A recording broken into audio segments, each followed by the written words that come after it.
So in this video I want to be talking about the lenses that I use for landscape seascape photography. What I'm actually doing, we've come up here through this location to do a sunrise, and I was working over there pointing towards where the sunrise is, and had some glorious colours this morning. Unfortunately it's all gone now, but there are some very nice clouds there which I can use, and also with this beautiful location you've got the rocks and the water as foreground interest. Now I'm actually doing a 50-second exposure just to really flatten that water out. So when I come away to do landscape photography or seascape photography, that's what I'm doing here, the lenses that I use, the two main lenses that I use are the 12 to 40mm 2.8, which is what I've got on at the moment, and the 8 to 25mm, the very wide angle lens that I use. Those are the two lenses that I use mainly. But there are times when you're doing landscapes or seascapes that you don't really want the big wide angle view. It's nice to get down there, some nice foreground interest, get all the clouds, the sky, the foreground depth all the way through the picture. But occasionally you come to do landscape seascapes, you might actually look around and just see little bits of the landscape that you want to photograph. And for that sort of thing you need a longer lens. Now when we came away on this holiday, the option that I had was to either bring my 40 to 150 2.8 lens with a 2x converter. That would give me a heck of a range there. The only trouble is that when I'm doing landscape photography I like to travel fairly light. I don't want to carry around a big camera bag with lots of gear in it. So what I did was I contacted Olympus, and I've been looking at some of the ranges of the lenses that they got. And the lens that I actually got them to send me was a 70 to 300, and I'll show you that now. So this is the lens that OM Systems sent me, and it's the Olympus 75 to 300mm. Now it is only a budget lens, it's only about $350, I think you can buy it for something like that. But it's got a hell of a range, and the nice thing about it is small, light and compact. So it'll fit into my smaller camera bag when I'm doing landscape seascapes. It's not a fast lens, it's not a 2.8 lens or anything like that, it's not a pro lens. It's f4.5 to 6.7. But the location that I'm at the moment is a beach that we went to about a mile that way, and went there really just to photograph elephant rock and that sort of thing. But when we got to this particular beach, amongst all the rocks and that, there were some rock pipits. Now I thought that would be a real test for this, shooting with it handheld, photographing in not ideal conditions. The light wasn't great.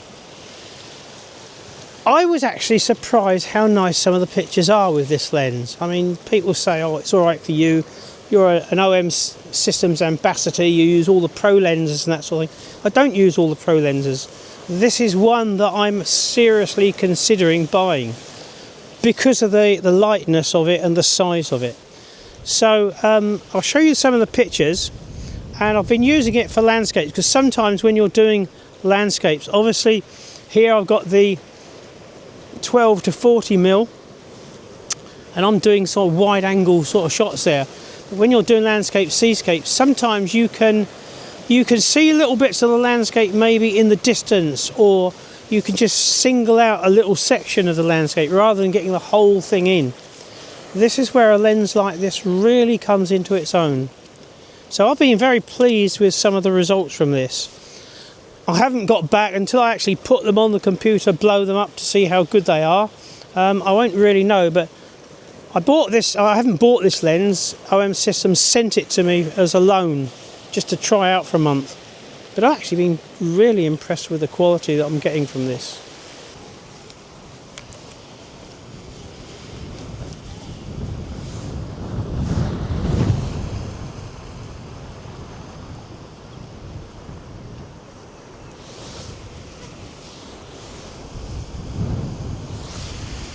You won't be able to see them in the video, but down there on the shoreline, in amongst the rocks and the seaweed, there's a couple of rock pipits running about.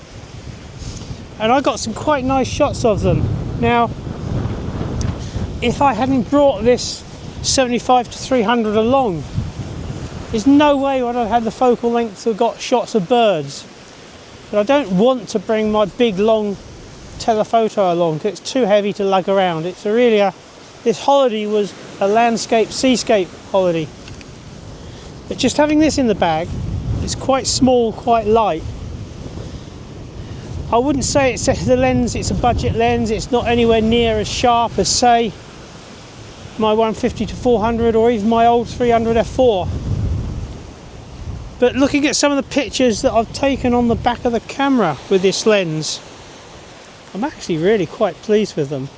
And I'm sure once I get them on the computer, they'll actually look very, very nice. There's another one there now.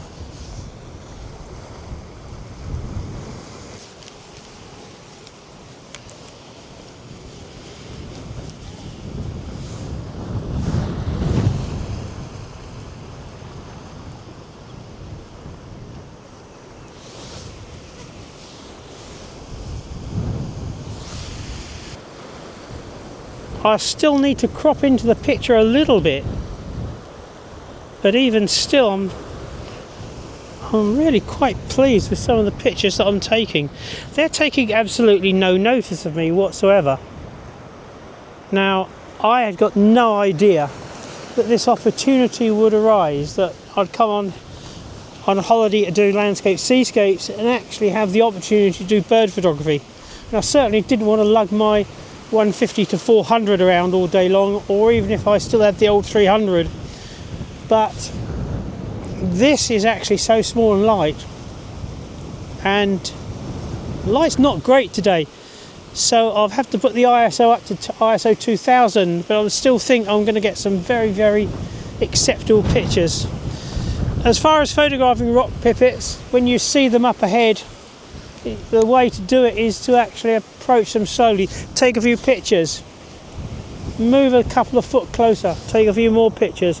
Don't try and get close to them straight away, just gradually approach, taking pictures. Eventually you'll get close enough, too close to them, they'll actually fly. But hopefully you should get some nice shots. And I've had a very, very enjoyable morning this morning doing these.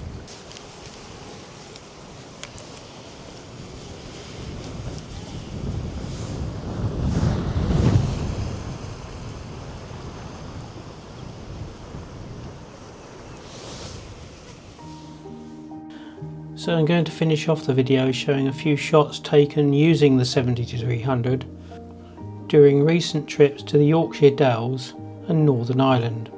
All the shots are taken handheld. I was very pleased with the quality of these two shots of a jackdaw photographed near the cafe restaurant area near Bolton Abbey. Jackdaws can get very tame in these sort of places because they know there's a good chance that people will feed them. These two shots were taken using the 70-300 from the top of Malham Cove, looking down into the valley. Although I took wide angle shots of the limestone pavement at the top of Malham Cove, the advantage of a longer reach of the 300mm means you can pick out interesting little sections and compositions in the landscape. Although I shot these in colour, I felt they worked better as monochromes.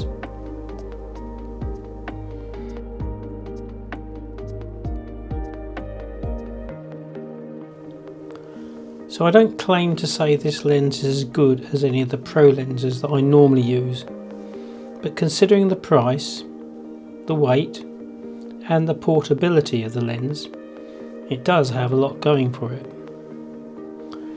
When going away on a landscape trip where I don't want to be carting around a heavy bag full of kit, this lens would enable me to get shots I wouldn't normally take, like the rock pipits.